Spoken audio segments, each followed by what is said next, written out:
Welcome back to Gig Harbor Paddling. Today we're going to talk about how to prepare your body for a 2K race.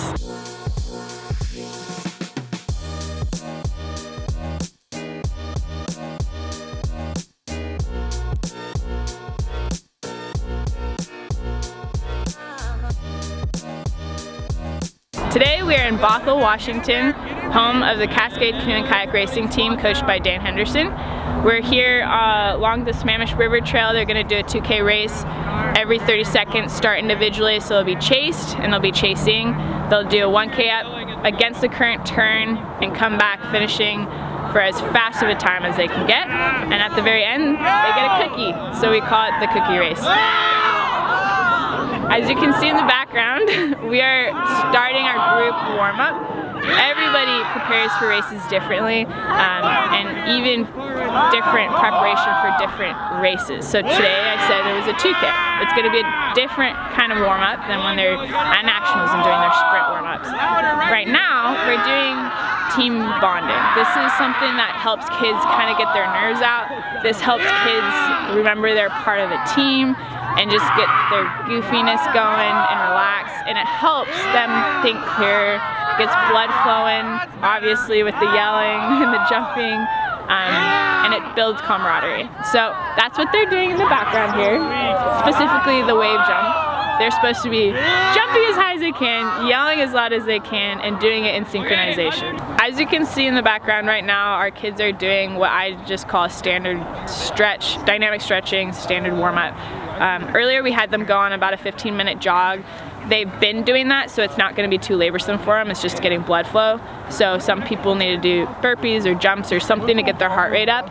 We had them go on a jog. If they come back, they do the standardized warm-up from the ground up. I like to help them think about your different body regions. You have your lower body, hips down, so the legs, move them forward and back, move them side to side. Yes, they're going to get some blood flow and warm up because they're exercises, but they're mainly just to be a dynamic stretch. Dynamic means movement versus static, and we do that before workouts or training or races, and we statically stretch afterwards. What I like to do next is move the body side to side. So once you get your legs going front to back, then you get them side to side, you move up to the hips. I like getting them opening up their hips, moving their hips. There's so many different ways to do that. Then we go to the core, the torso. A lot of people define core differently, but I just think of the hips to the shoulders, and I like them to think about stretching forward and back with that. So you'll see them doing right now pineapple pickers. They'll stretch their lower back a little bit, and then they'll stretch their abdominal region and some hip flexors. You move up to the shoulders. We do swinging forward and back, swinging side to side, and then rotational, just like the hip openers. We need to open up a little bit in our really mobile joint here. So stretching, I see it as movement of blood and the synovial fluid in joints. Just think of that as car oil in your car, that you just kind of need to warm up the system.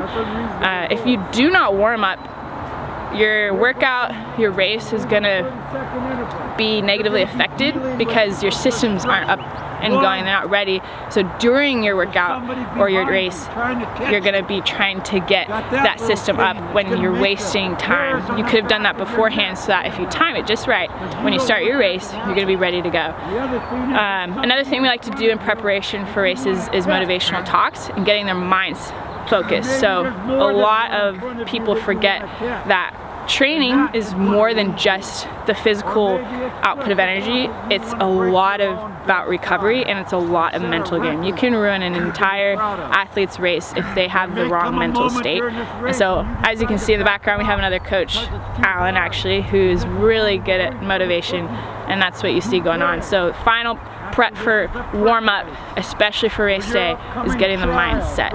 So the longer the race, the less long the warm-up needs to be. So if I'm going out for a 200-meter race, my warm-up's going to be like half an hour on the water maybe. If I'm going out for a 1K, it's more 20 minutes, and then this is a 2K. So right before getting on the water is really just a need of about 10 minutes because we did quite a bit on land. Every body is different. Literally every human body is different, and so some people need longer warm-ups to get their mind right, or their body's just slow to get up and going. Some people don't need a lot and they don't want to overthink, so it's just like super quick and snappy kind of powerful movements and they're ready to go. So I like to say on land people are gonna do 15-20 minutes of warming up, and then some people are a little longer, and then on the water for a 2K today they'll probably get on 10 to 15 minutes as well before the race. A 2K is typically 10 to 20 minutes, and I say that because we have such a wide variety of paddlers here.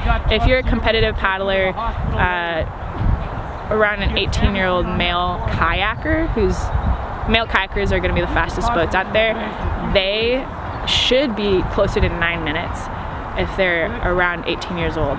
But you keep on going down the rankings and you're going to find yourself with a 20-minute 2K with a brand new paddler or a bantam, our youngest category women canoeer. And so that's kind of the range. People try to shoot 4 to 5 minutes per 1,000, and so that's where you're going to get your 2K from.